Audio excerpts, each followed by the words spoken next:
I can't hear you, bro. Can you hear You me all right? now? Yeah, I can hear you now. You can hear me Yes. now. Yeah. Sorry, I've been indulging on the rum a little bit. I think I put too much rum with the coke tonight. Happy New Year. Happy New Year, man. Fantastic stuff. Welcome to Arsenal above all. Yes, I've been on the rum and coke. It's only been a couple of minutes since full time, but I'm on it. I'm hitting it hard, man. Welcome to the show. Welcome to the show. I've got Mac with me. How you doing, Mac? You okay, bro? Feeling good, obviously. And why not? It's been a long time since I've actually enjoyed a Premier League match. We talked about it before.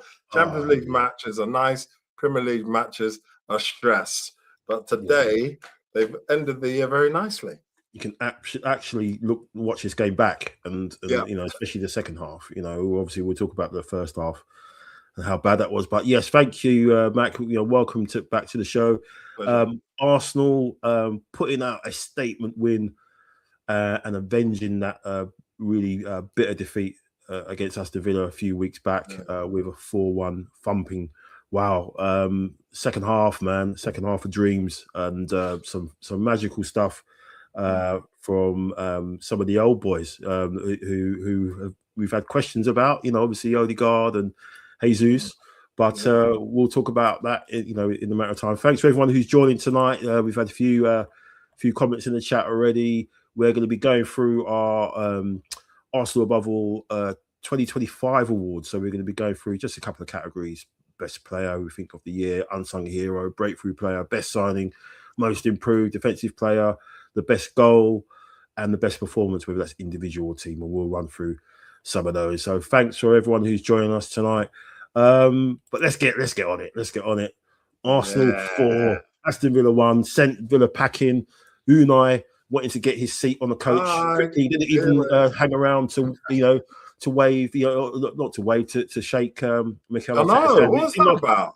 Seemed like his whole coaching staff did as well, because I think Arteta was looking around for somebody to shake hands with, and he's looking around and he couldn't see anyone. So I don't know what happened there, whether he got some grief from the fans who like to have a go at the away team in the dugout there.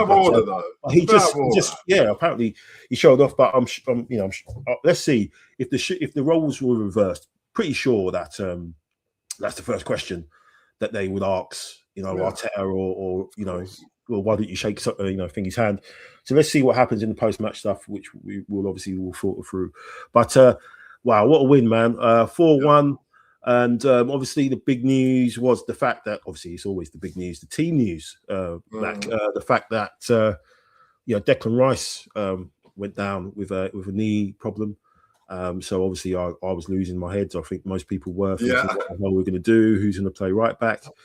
Some people were floating Zubimendi could be there, and with Arteta'S fixation of playing midfielders at right back when there's a problem. Obviously, we saw that with Thomas Partey over the last couple of seasons. But always great to see this man, that warrior there, Gabriel.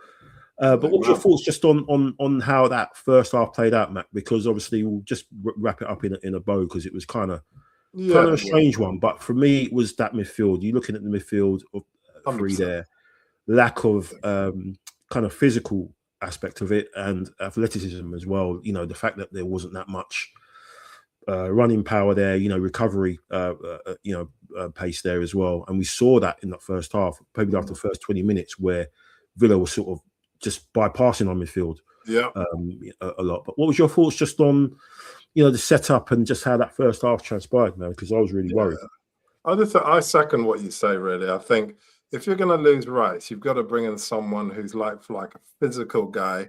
Obviously, Rice, let's be honest, is one of the best midfielders in the world. We know that. That's without a shadow of a doubt. But if you're going to bring in a guy who is going to come in and take his place, please stop putting on Mourinho. His fixation on Mourinho is ridiculous. And he got run through like a bit of hot butter. Every time they had the ball, they just run through the middle. And they just kept doing that, hoofing the ball to the middle, and then the guy just runs through. They had their chances as well. Second half, apart from obviously the goal and the missed goal, for the most part, when we obviously were passive then anyway, for the most part, that was their only route to goal. And Mourinho was not up to the task. He doesn't challenge. He's not fast enough. If you've got a yellow card, he's not good enough. And for me, I don't understand why Norgard doesn't come on. Norgard was the captain of Brentford, the captain. This guy on every single game, so physical, so strong, his pass and his movement, his vision, even his throws. He brings so much to the table. He never gets a game. So, yeah, I totally agree with you that, you know, we suffered because of that. And because of that lack of focus with that, sorting out the midfield and not sorting out quickly. I know he's not going to take anyone off before halftime, but not sorting that out quickly. It was a pretty even game, really. And then obviously we talk about every time we talk to each other offline. It's the Gyökeres story. The Gyökeres situation is not changing.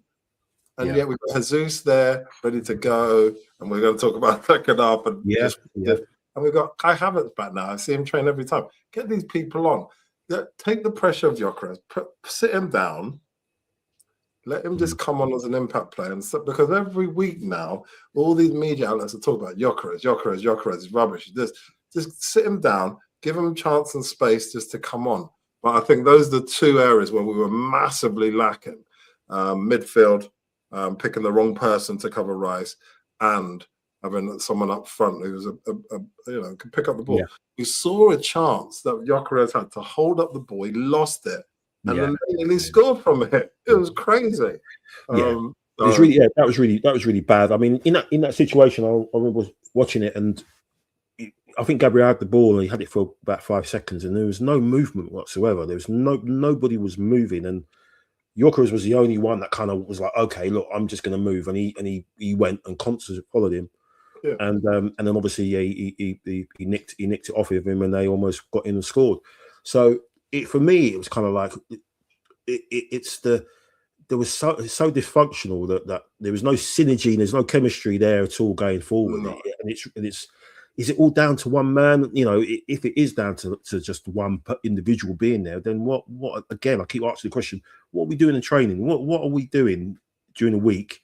And then when we go to a game, it just looks so dysfunctional. It just looks so like two different parts of a puzzle where it just doesn't fit. You know, you've got the defensive side, and obviously you've got, you know, the front. You know, I think Trossard was on it in the first half. Yeah, Saka was a ghost. He ghosted that first half. I don't know what was going on with that He's guy. having a terrible few games, isn't it? What's going on with that guy? Do you see his shot? He's trying to hit the upper tip. What's he doing? Yeah, I don't know. All he had to do is get on target. It would have been in. Yeah.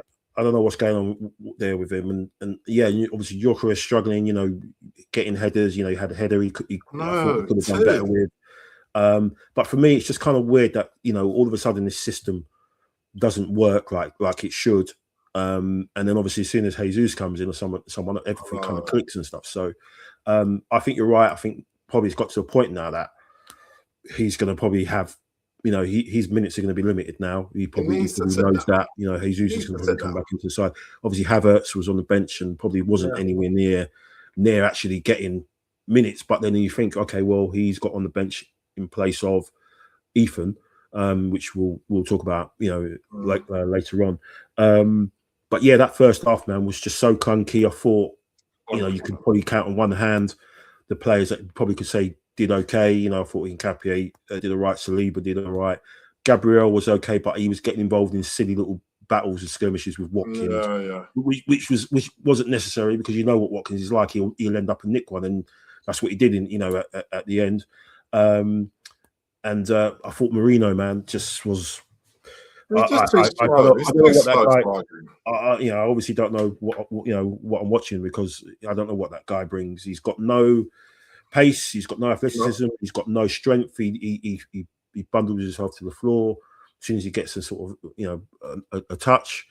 You know, he's kind of had a little bit of a purple patch when he's played as this kind of full striker, but that's not what he's been bought for. So people are saying, but he's not been bought for that. He was specifically bought to play in midfield as a left 8 or whatever it was, and it's not worked out. And whenever this guy plays in midfield, we just get run through too easy. There's no legs around him. And for me, it kind of focused.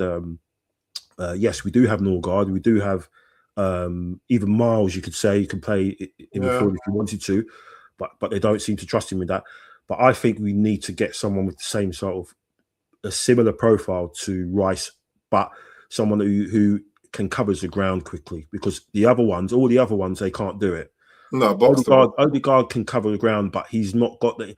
When it comes to like a 50-50 or whatever, he doesn't want to know. He's not going to put his body in to try and win the ball or try and get things back in his favour. He shouldn't really. He's fragile. So for me, we need someone like that. Not obviously the identical profile, but someone who can cover ground pretty quickly and who's technically secure as well. And I know there's one or two people that we're looking at. Yeah, but you saw today, man. If Rice is out for any long period of time, and we play your first half like that, obviously Villa were on the on-form team, but if you play like that, obviously with some of the big games we've got coming up, obviously we've got Liverpool coming up as well. We're going to be in a bit of trouble, man, because that midfield just wasn't.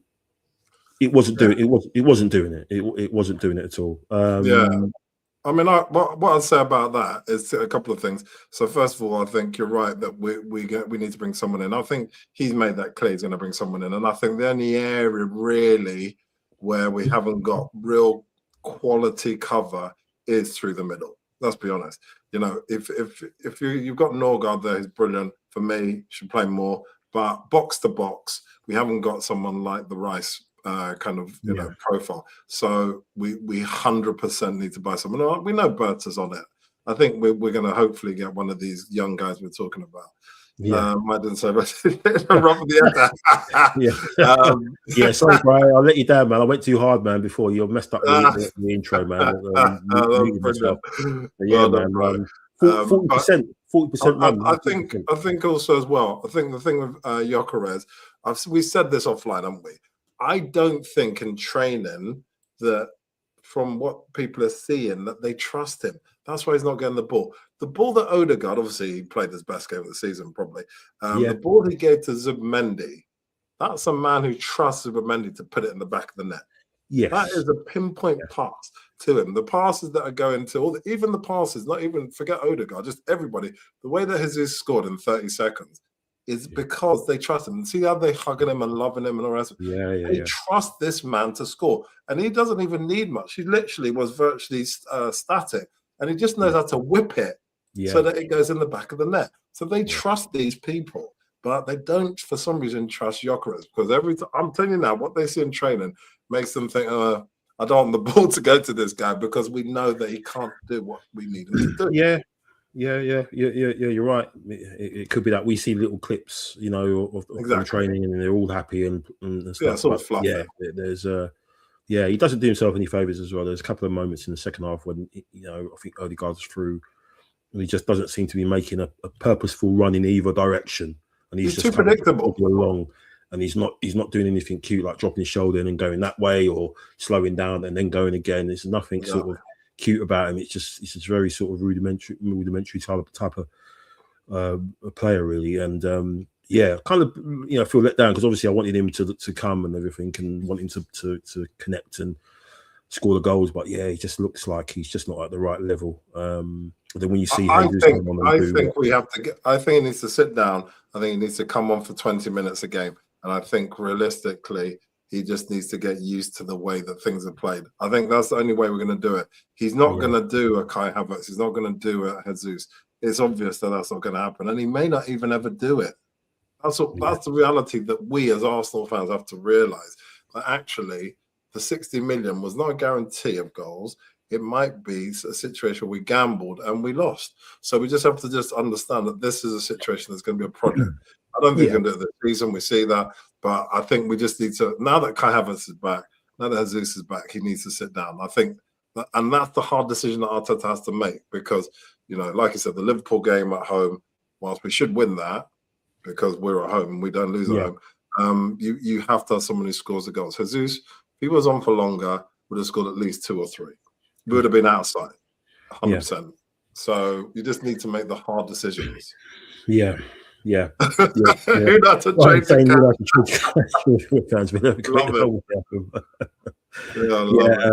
agree. Yeah, he said he should have started with Norgard, our bench. Like I said, definitely. Steve says Marino, it's not Rice, and that is okay. He's still a useful midfield. But is he? He slows that's the what game I mean. down. He keeps things tidy. There was a pass map.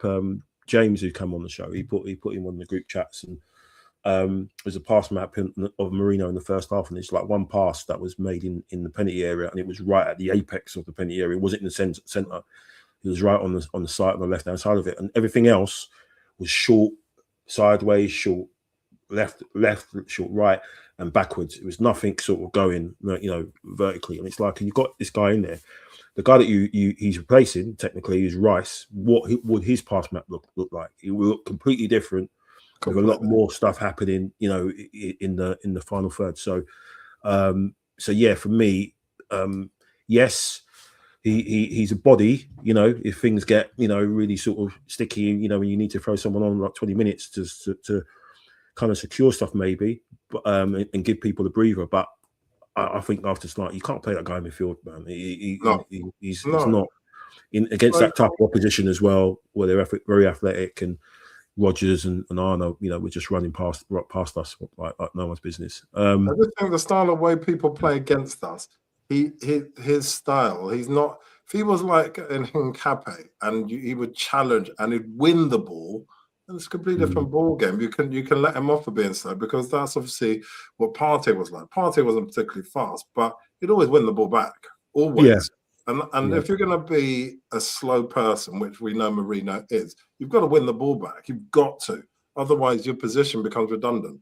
And I just saw, obviously, Steve said about Gyökeres wanting to run to the ball. You can't do it in this league. You can't. I'm sorry. You've got to understand that everyone plays the low block against us. Everyone knows what we're capable of. We're top of the league. Everyone knows we're dangerous. Everyone plays very differently to us. Look at Chelsea compared to all their games at the moment. They drew again. They've lost games. They lost against these guys.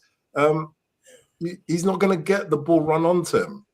We just have to, the only time we've seen him have that situation is against, was it Leeds, the start of the season, I think, where he scored that goal, we run onto it, and he's put 2 kicks and scored goals. That is a rarity. Against Burnley as well, against the Burnley away, where they were kind of so he needs to change his style. It's not about, I don't think it's about service. I think he needs to realise if he wants to succeed in this league, Gyökeres, he needs to change his style. Stop worrying about running onto the ball. You're not going to get it like that. You need to get the ball, grab it, or if you get the ball past you, you need to create. You can't wait for 2-3 steps. You've got to just do it and just smash it. Like, you should take lessons from either Wrighty coming in or even Jesus talking with them. You've got to help this guy out, because I feel like he's a bit isolated. He's with the team, but I feel like he's isolated in the help that he needs. Yeah, I think like what Brian says here, the difference is Gyökeres, he is an actual, centre forward, leader of the line. You had someone like Watkins. You saw him on the other side, what he was doing, and it was similar. He was feeding off scraps. Got in a couple of times. It's just that he's a little bit more mobile and maybe easier on the eye than Gyökeres is. So you can see that position better as well. So, but you could see that they're both kind of having the same kind of game, having the special chances. The difference is obviously Watkins got on the end of a chance. So there's me at half time thinking, okay, he's got to drag Marino off. He's got to make at least 2 or 3 changes. He doesn't. He keeps everybody out, and we're thinking, what's this guy doing? £13 million a year. He ain't got a clue. He doesn't know what he's talking about. And then obviously we win our first corner, and obviously the man, the myth, the legend, Gabriel comes back. He's like the John Wick of the penalty area, because everybody goes berserk when he's there. And what did I say? What did I say to you before this game about Big Gabby? What did I say? And I've said it already, just offline just now. What did I say he'll do to our team? What did I say? He's I think that's, to be fair, that's what Alan Smith said. He gave him man of the match, not necessarily for his goal, but it was just his leadership and just how he just went out there and just battled for everything. And we missed that. We 100% missed that. And he will save our season. He literally will. Single-handedly, this guy is the difference between us, between a clean sheet or literally keeping them to 1 goal, or people conceding for fun. The only goal that was conceded the whole game by us was when he was off the pitch. Rest my case. This guy is at Mountain, I knew he was going to score that goal because I saw, is it Bendia? What's his name? Yeah. They're all short guys for the most part, apart from the goalkeeper. The goalkeeper didn't get it. Forget the rest of them. And obviously, he did the magic. He did the magic he's been doing all season. And we've missed him dearly. I don't think if he played at Villa away that they would have scored the winner. I think it would have been a draw. Yeah. There's no way that he was going to let a ball in, and he's just in that space, isn't he? He's just magical. Yeah, a massive difference. And then obviously we hit them again with that, like you said, that pass that Odegaard made to Zubimendi. You know, a great bit of play, lovely run, and a fantastic finish. You know, cool. You know, running onto that. This is the kind of goal that Gyökeres should be scoring. You know, pinpoint pass, ball comes, one touch, pow, in the corner, finish, done, poked it in. Yeah, it was such a good goal. Just thinking, why couldn't he find Gyökeres like that? But you know, Gyökeres was, like I said, he's just being really sort of funny, like the way he just doesn't make himself available that much. You know, I think his lack of movement for someone that, you know, in that situation, you think this guy's meant to, you know, he's scored how many goals, you know, over the last couple of years, and it's just like, you know, he's really, you know, the lack of movement in those circumstances is a bit concerning for me, because I thought this guy will be pulling, you know, just being a lot more active. I don't know if that's what if he was like that in Portugal, or whether he's just been told to maybe just restrict himself, just stay between the lines, sort of thing, between the two posts and stuff. I don't know, to act as a focal point, as someone said. So, but he's no, walking too much, bro. He's walking too much. He's not creating. He has to create the space, doesn't he? He has to. And if you're not moving, or if you're not in motion, then how are you going to get the ball? The reason why obviously the ball was poked in like that was because he was in motion. Zubimendi was in motion. He ran between the two guys. The ball was poked through perfectly. Obviously, Odegaard likes those pinpoint passes. Yeah. And then he was at the end, on the end of it. His run was timed perfectly. He ran through the players. It's not that hard. You know, obviously scientifically, to run into the right position so that you can be past the ball, so that you can score the goal. It's not that hard. But all he's getting is scraps at the moment. All his headers and stuff like that. I think, like I said, he needs time on the training ground, and he needs time settling, but he's definitely not what we're looking for. I think, like I said, get Kai back, get Jesus back, we'll be fine. But what I'd really like to know, bro, before we even go any photos, what was said at half time? That's the thing, isn't it? Because I think it's like Steve has said in the chat, it's like we're a second half team, but we've seen it a few times this season where we come out of the second half and we just blow, you know, teams away first 5-10 minutes.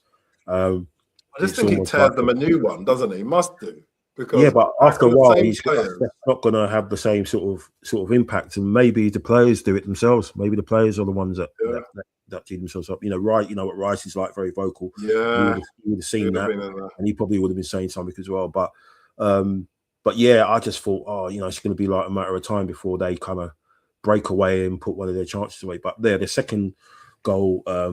The second goal, Zubimendi's one, killed them, absolutely scrambled them, and then obviously you got the amazing finish from Trossard, who I thought had a really good game again. You know, was really secure with the ball, really, you know, moving it, picking things out. You know, just a constant menace there. He's had a fantastic season, man, so far. I love him. I think this is the best season for us. I think. He got injured, didn't he? And before that, he was playing amazing. I was worried then that he might fall off again, but he's just come back.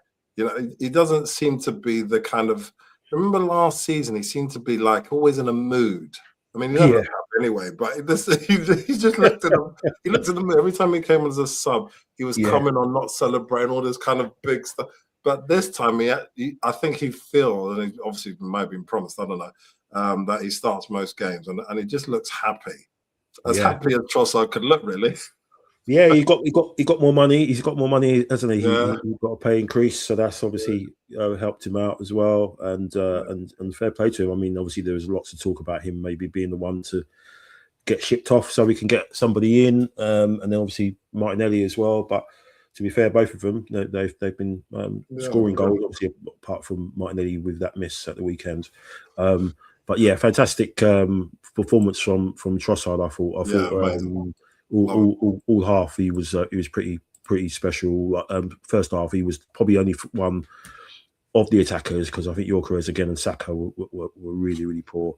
And then obviously Jesus comes on within minutes, seconds.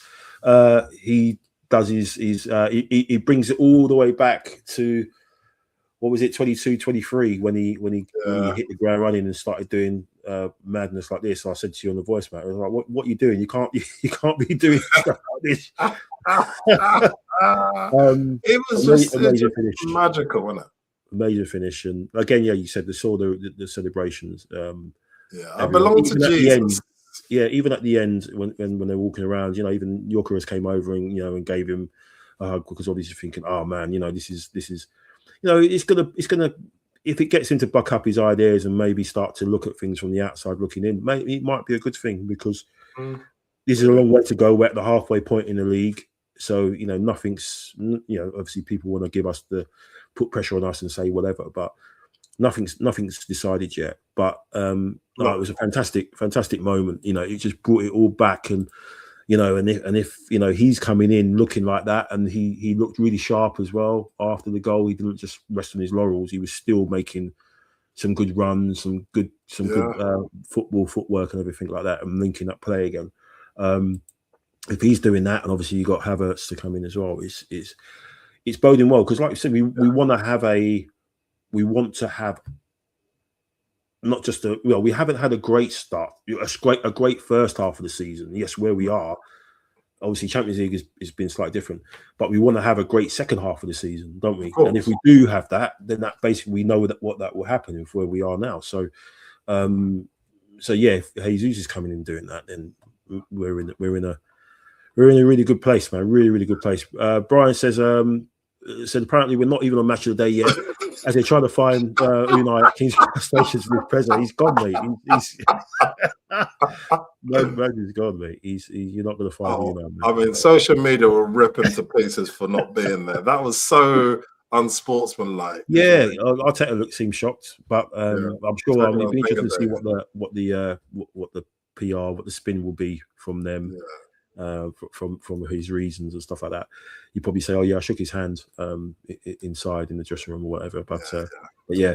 Brenny said our second goal was like the Wenger days. That was not an Arteta goal. Yeah, it's probably going to drop whoever was involved in that goal. Is probably going to be double sessions tomorrow, and get them in, and then they won't see the pitch for two games like Madueke did.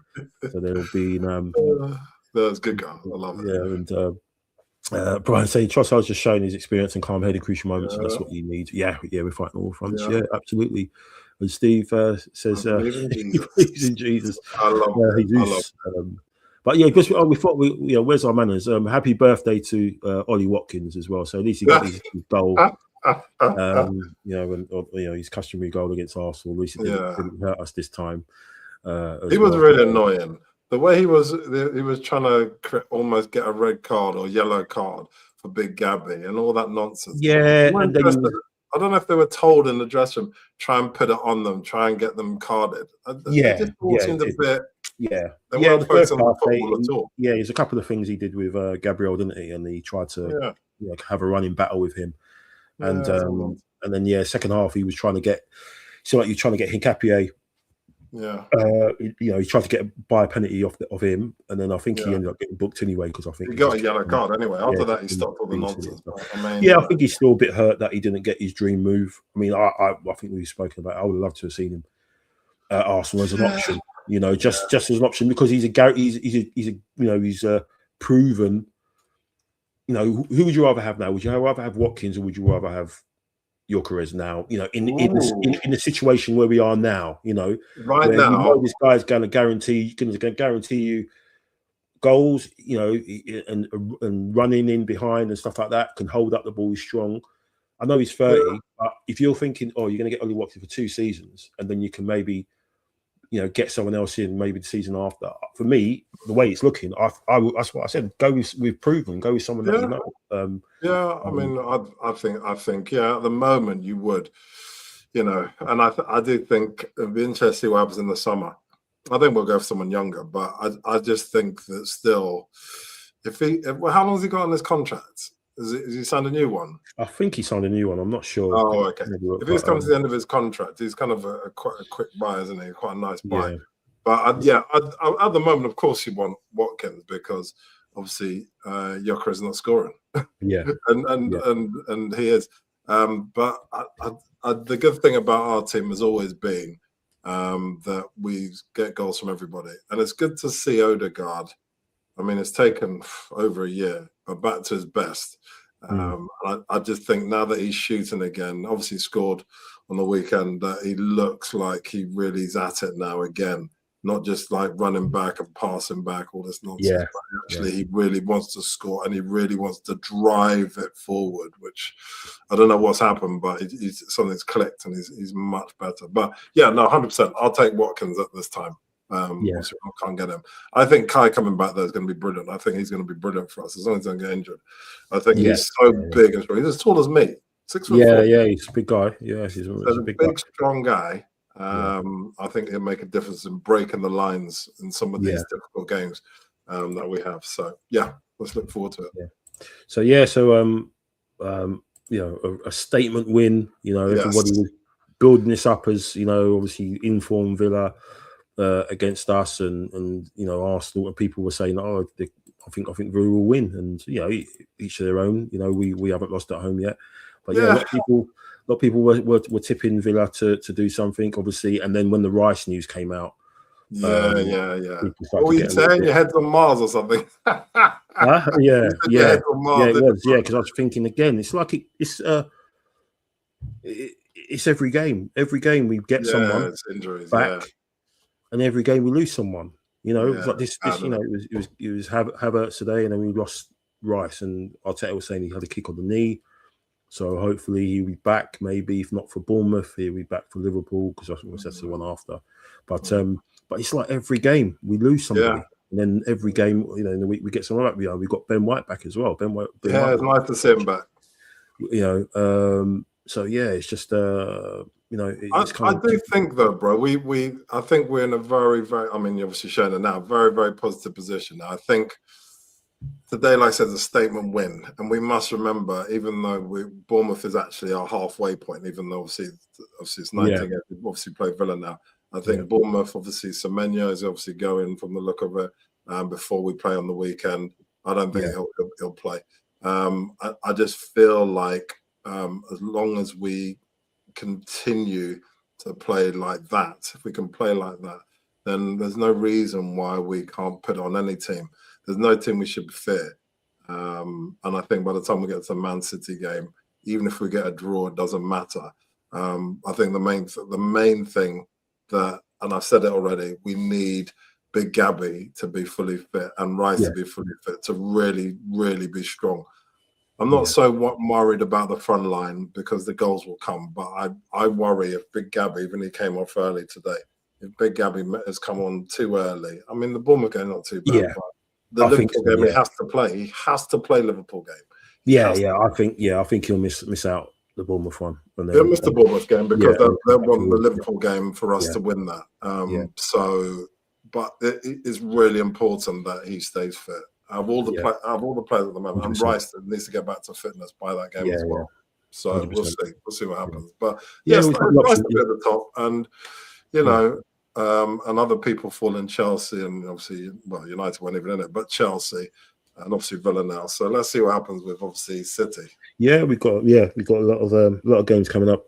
As we can see under there, obviously the FA Cup comes in as well after that Liverpool game. Yeah. That's Portsmouth, so we should be okay. Obviously, some interesting trips and stuff. So let's get into the Arsenal Above All 2025 award. So it's just obviously covering the whole year, and we've got your ones here, Matt. Your winners who you've given it to. Let's see if we can see it. So there they are. We've got the golden Premier League trophy.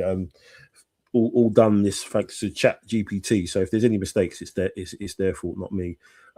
So you got your player of the year as Declan Rice. Your unsung hero was Gabriel Magalhaes. Breakthrough player was Miles. This is obviously going over 2025, so obviously from January till now. Best signing has been Zubimendi. Most improved Timber. Defensive player Gabriel. You've been again goal of the year Rice, and the performance you've gone with Real Madrid the first leg.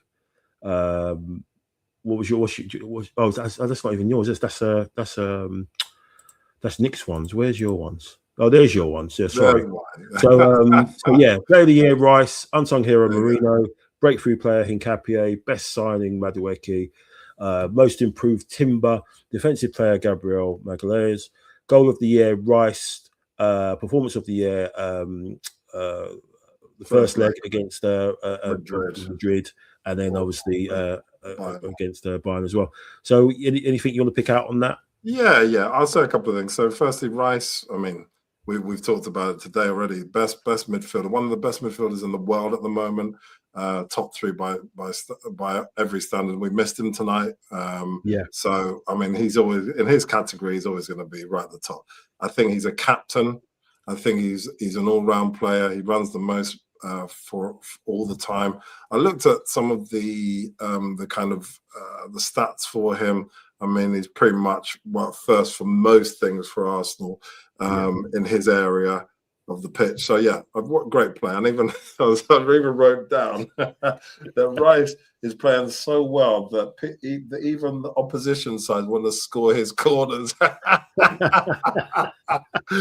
brightened it on the weekend. So what a player. And obviously he's brought some magical moments to Arsenal. From his first goal, I think, against Man United, that goal was amazing. To as we've talked about the goals against Real Madrid. The first one obviously amazing, but to score the second one when they were ready and score it, I mean, incredible. Marino, we've talked about. I think up front he's been good for us in crucial moments. So we'll leave that one. In Campe, we've talked about a little bit about him. Madueke doesn't get enough time on the ball, but when he plays, amazing. Timber, I'll talk about Timber. I'll talk about Big Gabby already, so I didn't talk about him again. But the last one, Timber, I'd say is that with him, like I told you, I was at this game last year, and it was a draw. And also the games I went to, all Timber used to do last season was pass the ball back. He was scared to run forward. This season, he's taken on people. He's strong. He twist and turn people, put people on their backside. I mean, he's such a great player. So I don't know what's happened, but he's showing what we really signed him for, just an incredible right back. And to sit Ben White down just shows just obviously how good he is. So those are my picks, and I'm happy with all of them, to be honest. I think Marino, like we just talked about, has got some work to do, but overall, I think these guys have been good. I think Capie, even though breakthrough player, had a funny night tonight, but stepping on people's hands and falling over inside the box, his own feet. I mean, that was so random. But overall, he filled in a spot when, to be honest, he should have been only getting 20 minutes a game. He's been playing games, hasn't he? So yeah, true. That's a nice one, man. So let's have a look at Steve's in the chat. He sent through his, and what we've got here. We've got some player of the year who went with Rice. Unsung hero was Raya. Breakthrough player Hincapié. Best signing Mosquera. Most improved Trossard. Defensive player Timber. Goal of the year Zubimendi v Forest. And performance of the year Eze. Obviously against top Spur. So that's some good ones there. Let's have a look and see. Neil, obviously the Arsenal Jason Bourne. The most dangerous Arsenal fan alive. He was there tonight, so obviously he's he's on his way back to what we don't know what location, but he's on the move, being tracked. But he's gone player of the year Timber, unsung hero Marino, breakthrough player Doberman, which is Max Dowman. Best signing most improved Calafiori, which is a good shout as well, because obviously like Timber as well. I think Calafiori, both the fullbacks have been amazing this year. Definitely done better.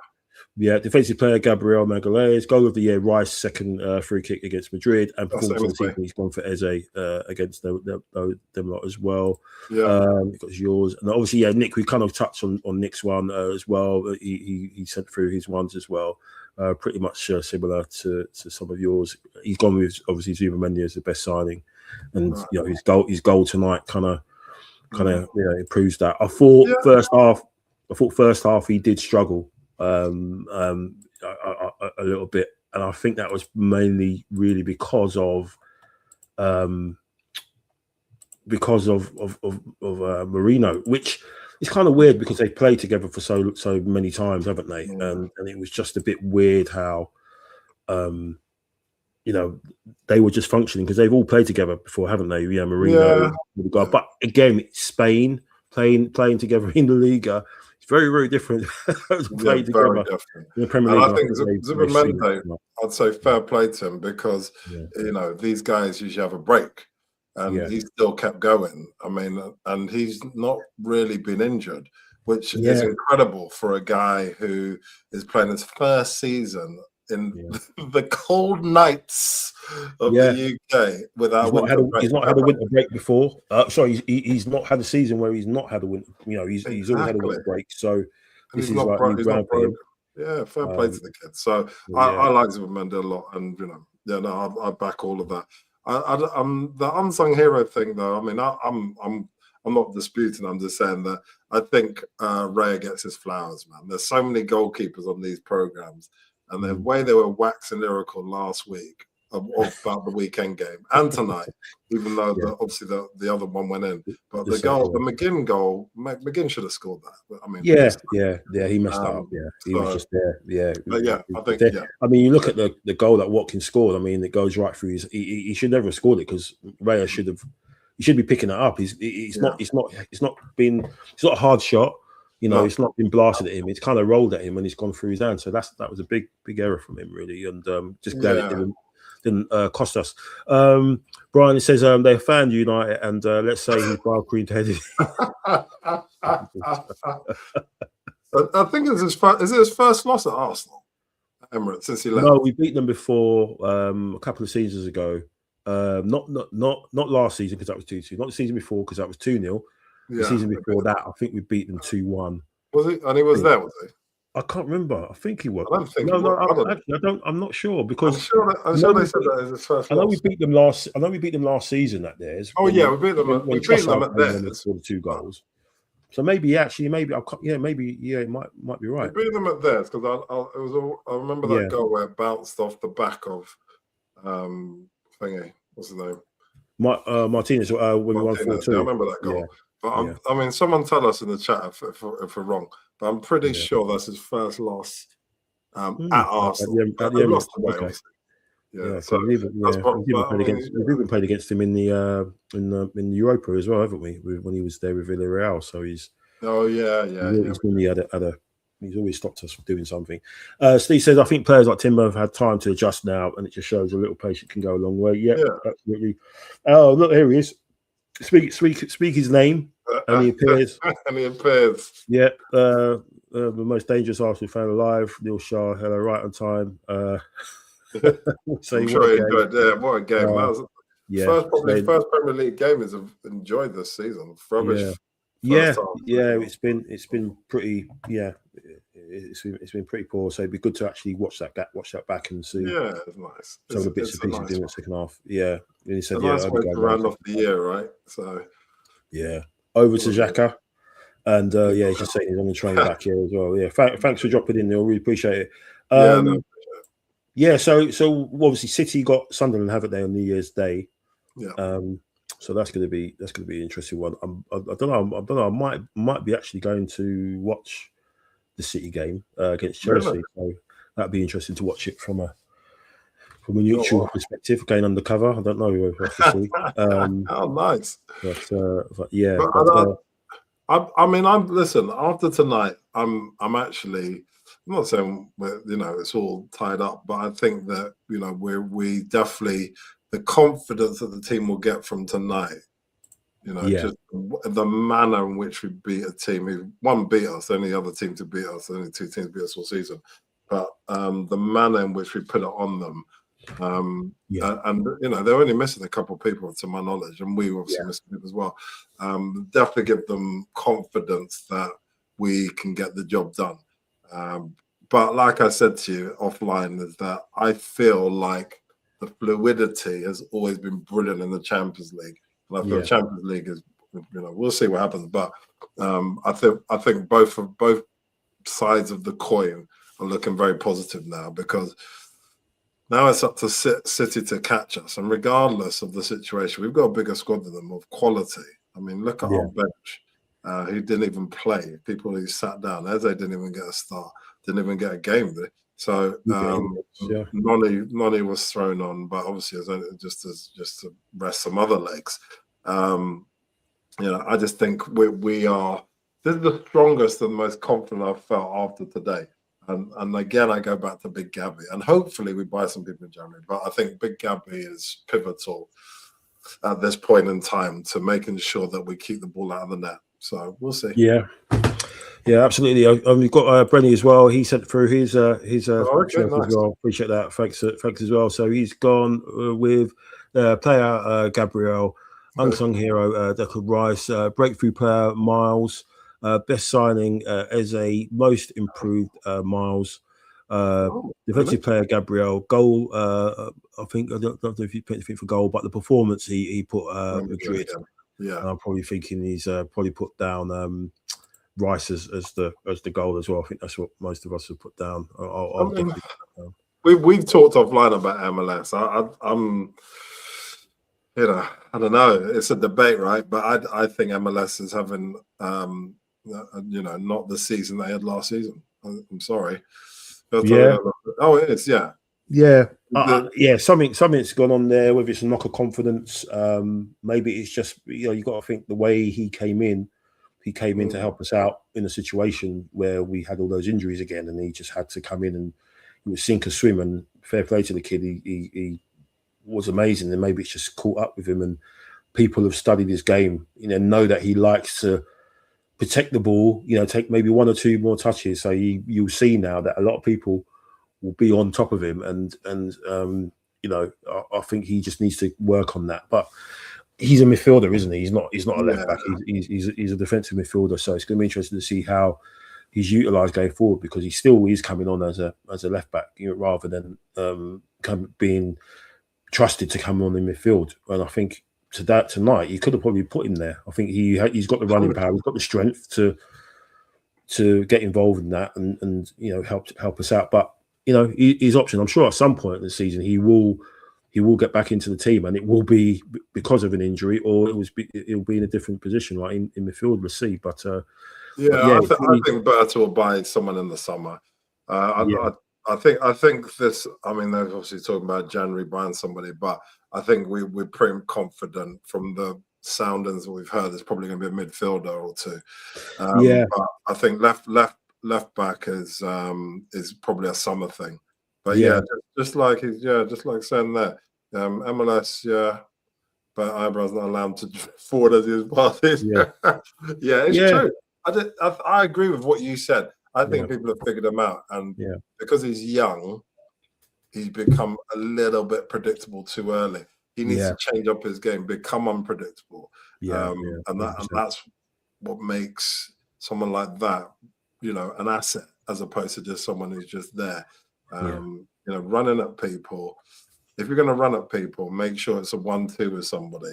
Don't just run at people for the sake of it. I think that's what I like about Jesus, is that I know it's a different position, but he's unpredictable. Sometimes he runs straight. Sometimes he does a 1-2 with people. Sometimes he drifts in. He does everything. I think that if MLS is going to be midfield, I don't think he's trusted, because he is predictable. He loses the ball all the time, when he didn't lose it last season at all. I mean, that goal against Man City was one person through two people and slapped them. But this season has one touch, loses the ball. 1-2 touches, loses the ball. Can't do that at this level. Especially playing for a team like us. We were trying to win the league. Hopefully it's just a phase, and he'll snap out of it. And like I said, there will come a time when I'm sure that he we'll have to turn to him to help us out of the situation. Of course. Oh yeah, that's how things are with Arsenal with injuries and stuff. So Neil's obviously buzzy. He's saying it's going to be the quad still. Well, it's happening. And it'd be nice to win the League Cup, to be fair. Yeah. That trophy thing off our back. Just to get them to celebrate something, it really will be good. And Brian's saying Camavinga is available at 60 mil. He's someone that we've kind of been linked with in the past, and I think he's got those attributes which we kind of lack in terms of the covering the ground. And what about Rafael Leo, who's obviously an Arsenal fan? He's a winger. He's a left winger, isn't he? So it will be interesting to see what happens with him. He's always been linked with us. I think Berta likes him, but I think with Berta, with Gyökeres being a Berta signing, I don't know whether he's got much credit in that regard in terms of attacking sense. Obviously, he's got it from Mosquera and Hincapié to a certain extent, but Eze, I probably would say he's his signing as well. Yeah, I would say that. I think Noni, Arteta would probably say he's his signing because he's obviously Chelsea thing and he wants to make them. I think someone who would be brilliant, would be perfect, but he's never going to go mid-season. Is McTominay. I love McTominay. He's been unreal. He's been unreal, hasn't he? He's incredible. Definitely. And I think that we would pay him the wages he'd probably want to come back. He would come back, I think, in a heartbeat if he could. But I just can't see Napoli letting him go mid-season. No. But I think that summer, watch this space, everybody listening. I think we're going to go for McTominay. I've got a feeling that he's just one of those guys who just fits our system perfectly and he knows the Premier League. And it'd be interesting. United should never have got rid of him, to be honest. But, no, I don't know what they were doing there. I don't know what they were doing there. But that's United at the moment. They're just making some really stupid decisions. I can draw it at home against Wolves. That's crazy. Yeah. If they'd have lost, that would have been so funny. But there it shows you that they think they're back, and then they do that, And if you look at their Christmas fixtures, United's one they're so easy, and they haven't managed to get any benefit from it. So, oh well. It's funny because I've been to my guy United, and I told him exactly what we're saying here. That look, Gyökeres and your manager Amarim are peas in a pod. They've come from Sporting with big reputations, and both of them have flopped. And that speaks volumes. If they both have done the same thing, which is come and not done anything at all of any note. So it just shows really, I know Bruno Fernandes came from that league, right? But for the most part, you have to be careful with these guys. You have to be careful.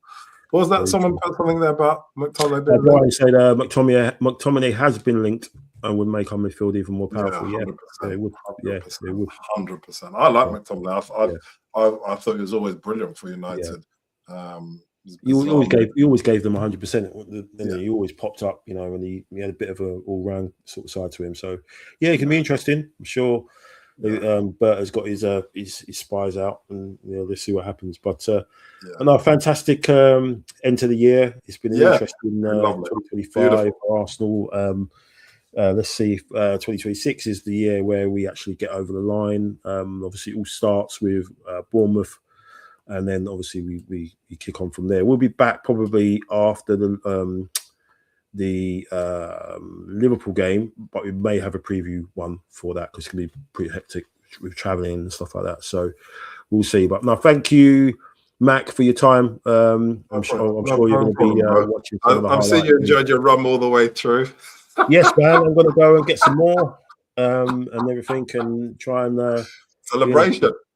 Celebration, end of the year, seen another year in, seen a good win, and everyone's fine. And we'll be back probably maybe for a preview show for the Liverpool game, but if not, we'll be back definitely for the reaction show for the Liverpool game, and hopefully crack on with a few. There's lots of games in January, so there'll be a few more shows from us. moving forward. Thanks, Mac, for your support. Thanks to everyone who has watched. Yes. Everyone that's been on the show, Neil, Brian, Stephen, Brenny, Nick, Lauren, Melvin, James, Cornelius has been on, Dean's been on. Hopefully want to get those guys back on soon. Obviously open to new guests as well. Anyone I've missed out, apologies. I'll just blame the rum. That's the reason I've forgotten.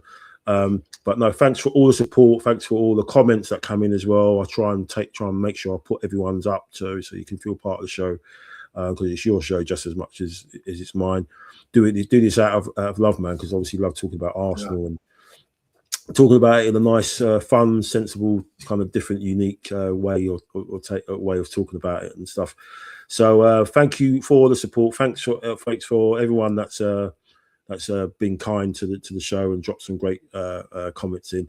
We'll be back in the new year, and a couple of days.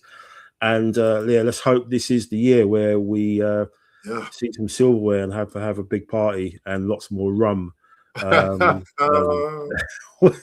In May. So from Mac, Mac, all the best, mate. Love to the family. All the best. Happy New Year. Have a great night tomorrow. Everyone else who's watching and in the comments, have a great day and evening tomorrow, and see you in the new year. All that's left to say, come on, you Gunners, let's do it. This is the year. Well, this isn't the year. Next year is going to be the year. 2026. Come on. Come on.